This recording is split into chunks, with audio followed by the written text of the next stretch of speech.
Assalamualaikum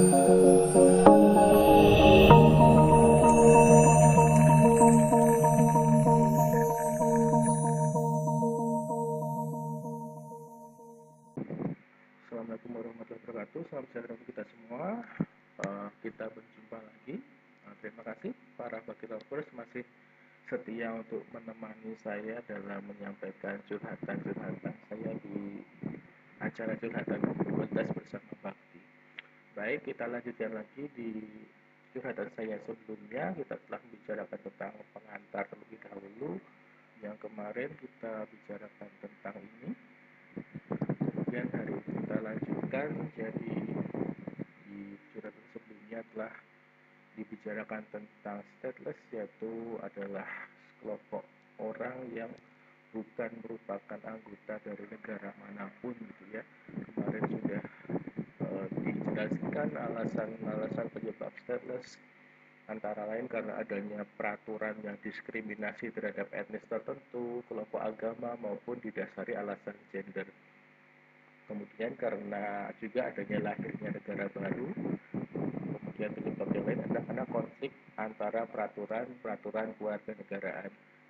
Kemarin sudah sampai itu. Kita lanjutkan.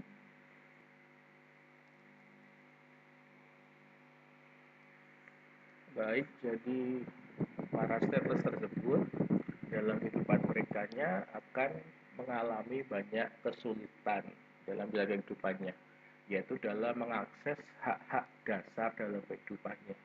Antara lain adalah seperti kesulitan untuk mendapatkan akses pendidikan di institusi pendidikan karena tidak dapat mendaftar sekolah, kemudian juga mendapat kesulitan dengan akses kesehatan, kesulitan mendapatkan pekerjaan, maupun membuat akun bank atau akun provider komunikasi. Kemudian juga kesulitan untuk membeli tempat tinggal bahkan menikah. Kemudian kesulitan juga untuk bepergian ke luar negeri dan lain-lain kesulitan-kesulitan yang lain dibandingkan dengan mereka yang adalah anggota suatu negara. Itu tadi adalah keterangan-keterangan atau laporan-laporan yang disampaikan oleh UNICEF, bukan maksudnya UNHCR, United Nations High Commission on Refugees, UNHCR ya. Dan ini kita lihat dulu video dari, kita perhatikan dulu sama-sama teman-teman, tentang Rohingya ya. Salah satu contoh dari mereka yang stateless adalah suku Rohingya.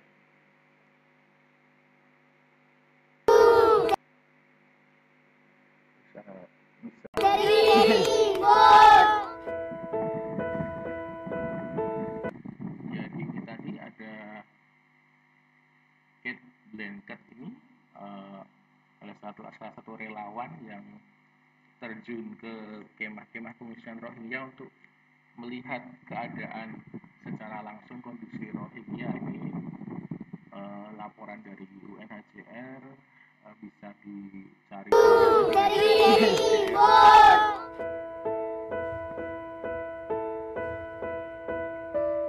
saat sidang di Dewan Keamanan PBB saat I am not here as an expert.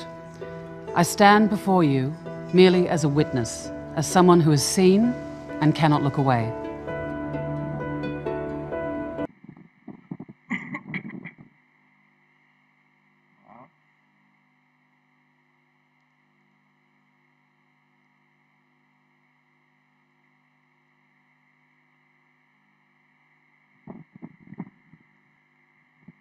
Jadi pada tahun 2017 ada lebih dari 700.000 Rohingya yang lari, yang kabur karena adanya kekerasan dan juga pelanggaran hak asasi manusia.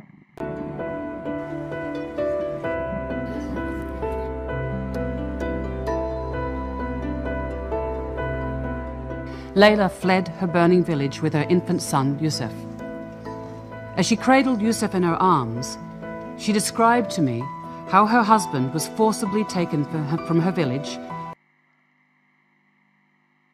Jadi ini blanket ini sudah terjun langsung ke lapangan di tempat pengungsian Rohingya, dan di sidang PBB ini mengatakan laporan yang dia temukan dari penelitian dia menyatakan ini adalah salah satu keluarga di mana suami dari Leila tadi, ibu dari Yusuf tadi, dibawa paksa oleh militer dari rumahnya, dikeluarkan secara paksa, ditangkap secara paksa, dan sejak itu sudah tidak lagi terdengar kabar dari suaminya itu. Jadi ada penghilangan secara paksa. Mungkin ditahan oleh militer kemudian dibunuh, tapi dari kesaksiannya itu tadi setelah dibawa oleh militer, suaminya itu sudah tidak ada kabar lagi semenjak itu. And how he had not been heard from since. And as I sat with Leila, a small child was playing behind me, and I noticed some terrible scars on his leg. And when I asked how he came by these, his family told me that he had been caught in the flames when their home had been torched. Nah, ini juga menceritakan kisah Leila tadi, seorang anak kecil ya. Jadi putrinya Leila tadi, saat dia temui ada luka terbakar di tubuhnya. Saat dia tanya kenapa kok bisa ada luka terbakar di tubuhnya, Leila tadi menceritakan bahwa dia terluka saat rumahnya itu dibakar, saat keluarganya itu pergi atau melarikan diri karena ada kelompok orang yang membakar rumah-rumah mereka.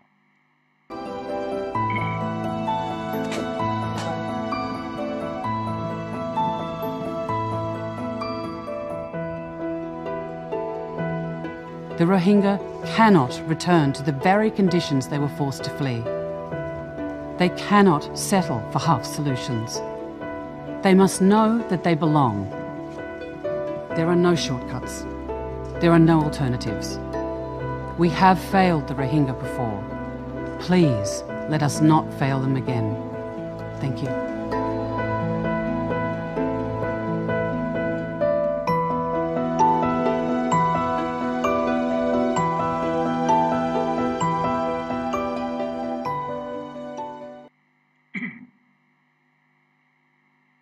Jadi itu tadi salah satu video tentang apa-apa saja yang dialami oleh mereka yang tidak mempunyai warga negaraan atau stateless. Dan contohnya adalah kaum muslim Rohingya di Myanmar. Jadi ini kenapa kok kaum Rohingya ini tidak diakui sebagai salah satu warga negara, salah satu etnis di negara Myanmar. Ini karena kita ketahui bahwa warga negara itu erat hubungannya dengan loyalitas atau kesetiaan, sering disandingkan dengan kesetiaan. Jadi kita tahu bahwa negara Myanmar ini adalah negara yang dikelilingi oleh banyak negara-negara Islam, Islamic countries. Jadi seperti Bangladesh, seperti Malaysia, dan juga Indonesia itu kan berbatasan dengan Myanmar. Nah, jadi Myanmar ini dia tidak percaya dengan kesetiaannya etnis Rohingya. Dia itu Myanmar ini menduga-duga bahwa seandainya jika negara-negara Islam tersebut menginvasi Myanmar, mereka tidak percaya bahwa etnis Rohingya akan melakukan bela negara. Mereka akan berjuang untuk mempertahankan Myanmar. Jadi Myanmar ini menduga bahwa jika ada serangan dari negara Islam, misalnya dari Indonesia, menyerang Myanmar, maka pasti etnis Rohingya akan lebih membela Indonesia karena agamanya sama, yaitu agama Islam, sebagai sama-sama Islam. Maka dari itu karena Myanmar tidak percaya dengan kesetiaannya Rohingya, maka Rohingya ini dianaktirikan, tidak dianggap sebagai warga negaranya. Jadi Rohingya ini kemudian didiskriminasi karena agamanya, didiskriminasikan secara ekonomi, secara politik, dan juga tidak mendapat hak-hak sebagai warga negara maupun hak asasi manusianya juga tadi itu dilanggar ya, tidak dilihat sebagai manusia. Jadi pada tahun 1958 sejarahnya sebelum itu ini kan Myanmar masih Burma ya, saat itu masih Burma. Pada 1958 itu mendeklarasikan bahwa Muslim Rohingya, Muslim yang tinggal di Arakan ini adalah milik atau termasuk bagian suku-suku yang berbineka di Burma, jadi masih diakui sebagai warga negara di Burma. Namun kemudian pada tahun 1962 terjadi kudeta oleh junta militer dan selanjutnya tentang undang-undang warga negara ini juga diperbaharui, sehingga tahun 1982 ada hukum kewarganegaraan yang baru yang secara legal untuk hukum mereka yang menyatakan bahwa Rohingya itu bukan merupakan bagian dari Burma tadi, tidak diakui sebagai bagian dari 135 etnis di Myanmar atau di Burma. Kemudian pada tahun 1989 Burma akhirnya berubah nama menjadi Myanmar, karena Burma kan adalah salah satu etnis saja dari tadi itu 135 etnis, padahal di Burma itu ada banyak etnis, maka mereka lebih suka menyebutnya sebagai Myanmar daripada Burma. Kalau Burma kan nama yang diberikan oleh bangsa Barat oleh penjajahannya sebelumnya. Burma kemudian sudah menjadi Myanmar, dan sejak saat itu menurut hukumnya tadi, sehingga Rohingya, menurut laporan, Rohingya menjadi korban dari victim of killings, disappearance, torture, rape, and other form of sexual violence and Rakhine State. Jadi menurut laporan dari OHCHR ini bahwa Rohingya menjadi korban dari pembunuhan, dari penghilangan secara paksa, jadi objek dari torture atau kekerasan dan juga pemerkosaan. Jadi itulah karena Myanmar ini tidak percaya dengan kesetiaan dari Rohingya. Jadi mereka menjadi stateless. Kita lanjutkan lagi teman-teman. Kemudian ini yang kemarin juga sudah saya sampaikan ya, Baki Lovers, tentang suku hill atau suku gunung di Thailand. Ini juga merupakan contoh yang grup manusia yang stateless atau belum mempunyai kewarganegaraan. Kita saksikan juga.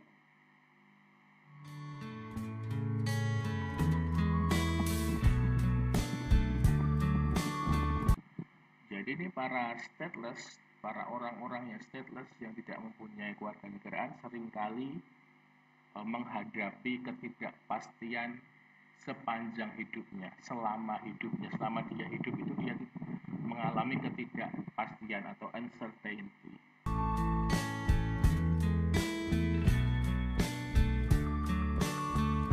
Ada lebih dari 450.000 stateless di Thailand. Dan mayoritas berasal dari suku hill, di area suku hill. ชีวิตของคนที่ไม่มีสัญชาติเนี่ย Orang-orang yang stateless merasa bahwa mereka tidak dianggap atau tidak diakui oleh masyarakatnya. เขาจะรู้สึกว่าเขาไม่ได้รับการยอมรับจากสังคม ไม่ได้เป็นส่วน bahwa mereka bukan bagian dari masyarakatnya dan juga tidak terlihat di bawah perlindungan hukum. หนึ่งของสังคมและไม่มีตัวตนทางกฎหมาย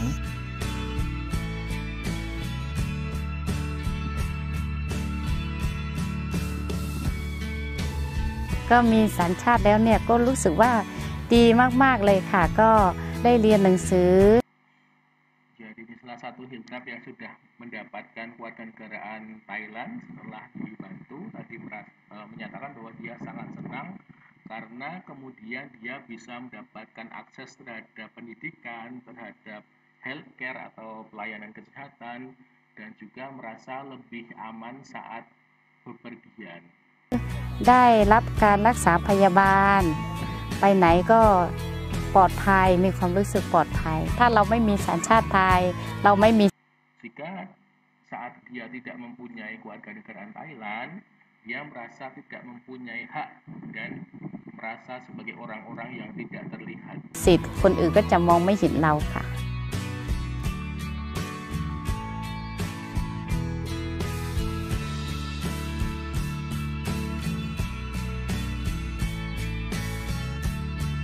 I want everyone to be accepted as a human being and to be Jadi ini yang berjuang untuk mereka yang tidak mempunyai kewarganegaraan ini agar segera mendapatkan kewarganegaraan, ingin bahwa setiap orang itu seharusnya diterima sebagai manusia, sebagai human being, dan juga tetap dihormati kehormatannya. respect their dignity. So this is why I spend my whole life to end the stateless people.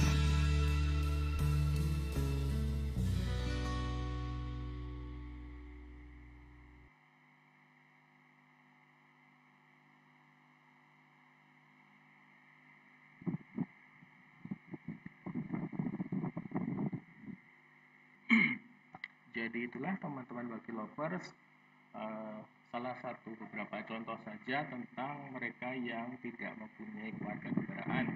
Jadi kita seharusnya bisa bersyukur ya bahwa kita begitu lahir, kita orang tua kita sudah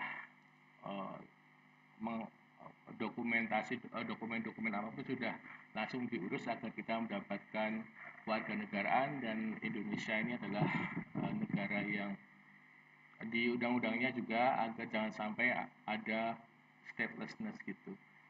Nah, jadi ada banyak sekali kesusahan jika kita menjadi orang yang bukan merupakan anggota dari negara manapun. Nah, ini bahkan untuk menikah pun mereka sulit. Jadi kita ya masih beruntung ya. Saya mempunyai kewarganegaraan saja masih susah untuk menikah gitu. Apalagi kalau saya tidak mempunyai kewarganegaraan, kalau stateless, waduh double nanti susahnya. Jadi susah nikahnya double gitu susahnya. Oke teman-teman, itu tadi kita lanjutkan. Nah, meskipun di dunia ada banyak sekali contoh orang-orang yang kemudian tidak menjadi kewarganegaraan, tidak memiliki kewarganegaraan spesialis tadi, padahal dalam konvensinya ada banyak konvensi-konvensi internasional yang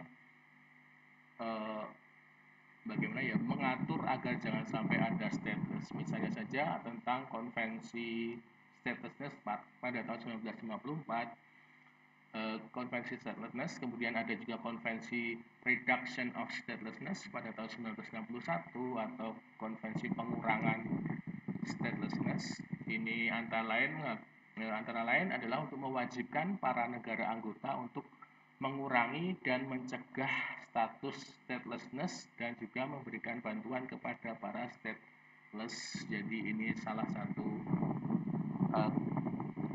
persetujuan yang dicapai dalam konvensi tersebut adalah agar jangan sampai ada statelessness dan juga membantu mereka yang stateless.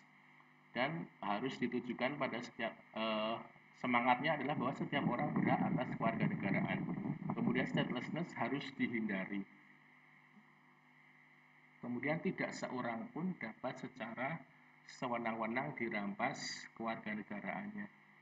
Kemudian semua ini harus dilakukan non-diskriminasi, tanpa diskriminasi.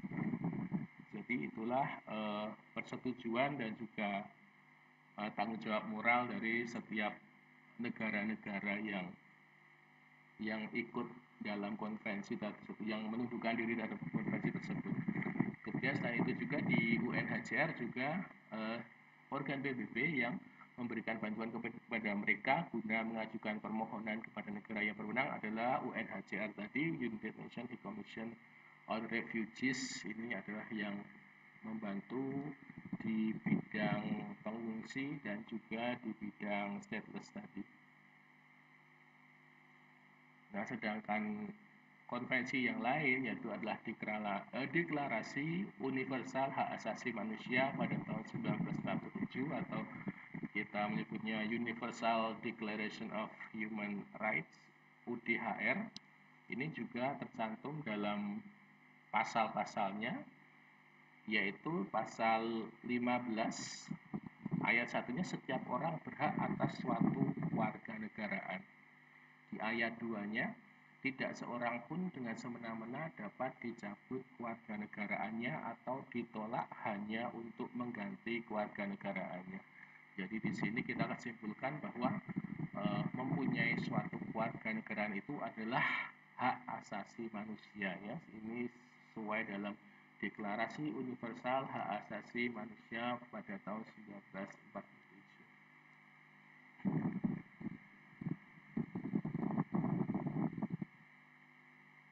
Nah, oke, jadi itulah instrumen-instrumen internasionalnya yang menyebutkan bahwa jangan sampai ada yang tidak mempunyai kewarganegaraan. Balik lagi ke peraturan di Indonesia, ada sebab-sebab yang dapat menyebabkan hilangnya status kewarganegaraan kita. Jadi kita yang sudah mempunyai kewarganegaraan ini bisa hilang kewarganegaraannya.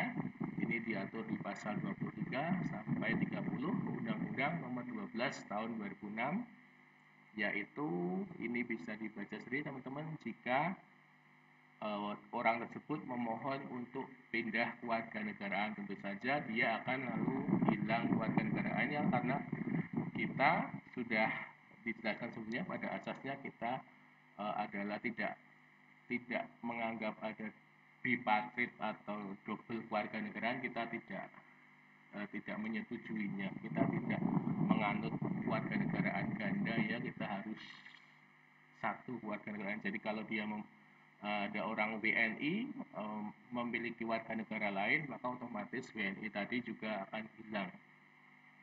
Jadi kalau mohon untuk pindah kewarganegaraan, tentu saja warga negara WNI juga akan hilang. Kemudian yang kedua, tidak menolak saat mendapatkan kewarganegaraan lain. Jadi salah satu cara untuk mendapatkan kewarganegaraan adalah salah satunya adalah jika ada penawaran dari suatu negara itu untuk menjadi warga negaranya. Jika orang tidak menolak untuk diberi kewarganegaraan, maka otomatis dia akan menerima kewarganegaraan negara lain tadi dan akan kehilangan warga negara Indonesianya. Jadi kalau dia tetap ingin mempertahankan menjadi WNI, harusnya menolak saat ada negara lain yang ingin memberikan kewarganegaraannya. Ini biasanya kalau orang tersebut adalah orang yang terkenal gitu, ya, dan bisa dikira bisa memberikan sumbangsi yang besar terhadap suatu negara. Bahkan suatu negara akan sangat ingin agar orang tersebut menjadi warga negaranya. Kemudian yang ketiga adalah jika masuk dalam dinas tentara asing tanpa izin presiden, juga akan kehilangan warga negaranya. Kemudian dengan sadar mengucap janji setia kepada negara atau badan negara asing. Tentu saja karena tadi itu kita sudah jelaskan bahwa kewarganegaraan sangat berhubungan dengan kesetiaan. Jadi kalau sudah mengucapkan janji setia kepada negara lain, tentu saja itu sudah begini terhadap negara kita, ya, bagi lovers. Kemudian yang kelima, turut serta dalam pemilihan yang bersifat ketatanegaraan untuk negara asing. Tentu saja kita tidak boleh ikut dalam pemilihan umum, juga kita tidak boleh mencampuri kehidupan politik dari negara lain. Tidak boleh mengganggu kedaulatan dari negara lain. Kemudian yang keenam, mempunyai paspor atau surat tanda kewarganegaraan asing yang masih berlaku atas namanya. Ini juga tidak boleh, karena jika mempunyai paspor negara lain kan itu berarti dia adalah warga negara tersebut. Kemudian yang ketujuh, bertempat tinggal di luar wilayah RI selama 5 tahun berturut-turut tanpa alasan yang syah dan tidak menyatakan tetap ingin menjadi WNI.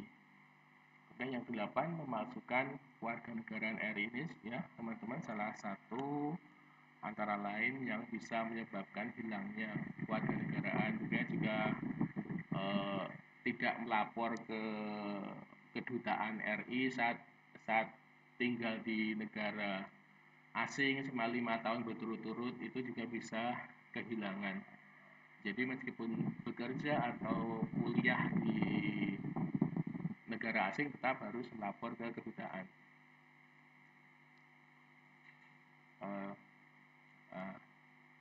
Nah, ini antara lain contoh-contoh yang berhubungan dengan kewarganegaraan adalah kasus Gloria Natapraja Hamel, pernah saya sebelumnya.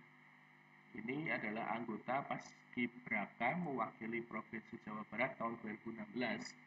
Jadi ini adik ini sudah ikut Paskibraka untuk mengibarkan bendera saat 17-an Agustus. Sudah latihan gitu, tapi ternyata kemudian gagal untuk di acaranya itu untuk mengibarkan bendera saat acara Paskibraka itu. Kenapa? Karena kemudian diketahui bahwa ternyata belum sah menjadi WNI. Padahal kan orang asing tidak boleh ikut dalam kegiatan-kegiatan kenegaraan di negara Indonesia, salah satunya adalah menjadi Paskibraka tadi. Nah, ini kepastian kewarganegaraan bahwa ya, tidak pernah didaftarkan oleh orang tua atau walinya untuk memperoleh kewarganegaraan RI kepada menteri. Jadi ini salah satu dampaknya.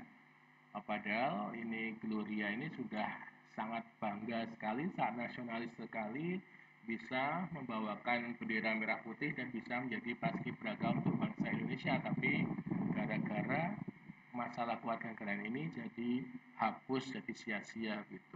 Ini disayangkan sekali. Kemudian juga teman-teman Bug Lovers pernah tahu ya kasus Archandra Tahar.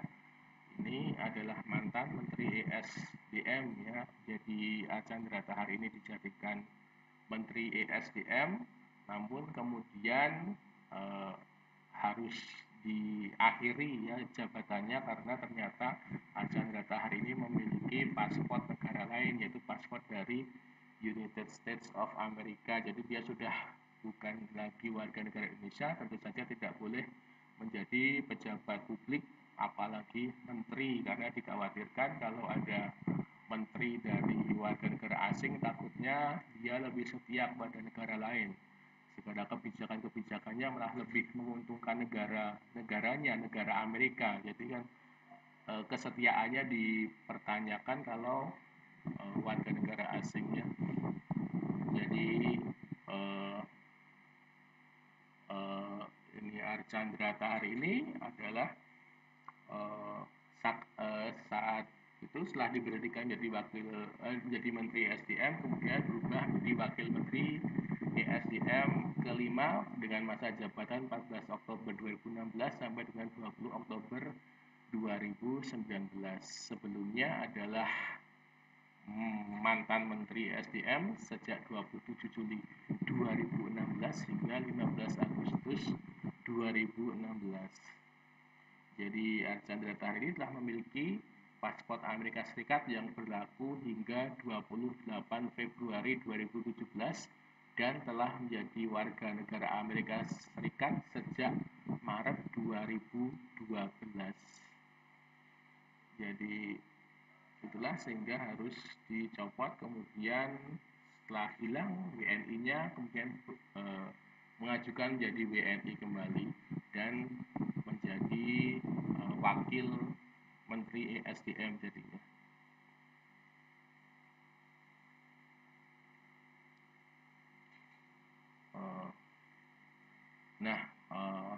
Sekali lagi bahwa warga negara seringkali dijadikan tolak ukur untuk loyalitas atau kesetiaan. Jadi bisa kita simpulkan bahwa warga negara asing yang ingin bekerja yang berkaitan dengan bela negara secara resmi tidak boleh dan harus dinaturalisasi dahulu. Tidak boleh ada penyelenggara negara yang memiliki dui kewarganegaraan. Tidak boleh ada warga negara asing yang turut terlibat dalam prosesi kenegaraan kita.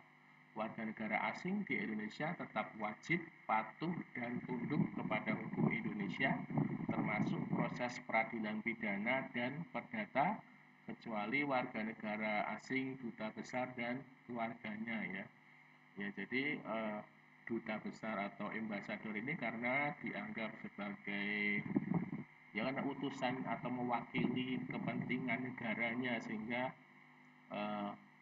tidak atau ada imunitas atau kekebalan bagi duta besar tersebut maupun keluarganya dan juga tempat kediamannya dari hukum nasional tempat dia ditugaskan, negara tempat dia tugaskan, karena tempat tinggalnya itu dianggap sebagai ekstrateritorial, dianggap sebagai wilayah negara asing gitu.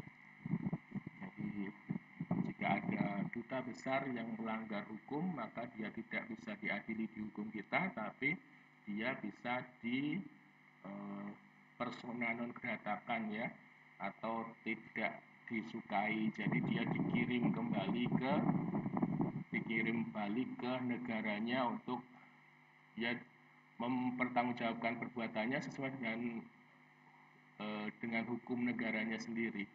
Kemudian duta besar tersebut, kemudian negara tersebut memberikan lagi calon-calon duta besar kepada Indonesia untuk dijadikan pengganti duta besarnya.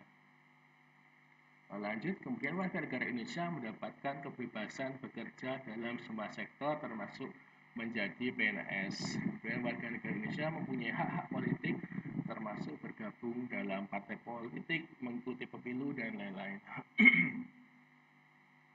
Ini yang tadi. Oke teman-teman, mungkin part kedua saya cukupkan dulu, ini sudah hampir 30 menit. Terima kasih banyak untuk perhatiannya, sampai berjumpa lain kali. Terima kasih.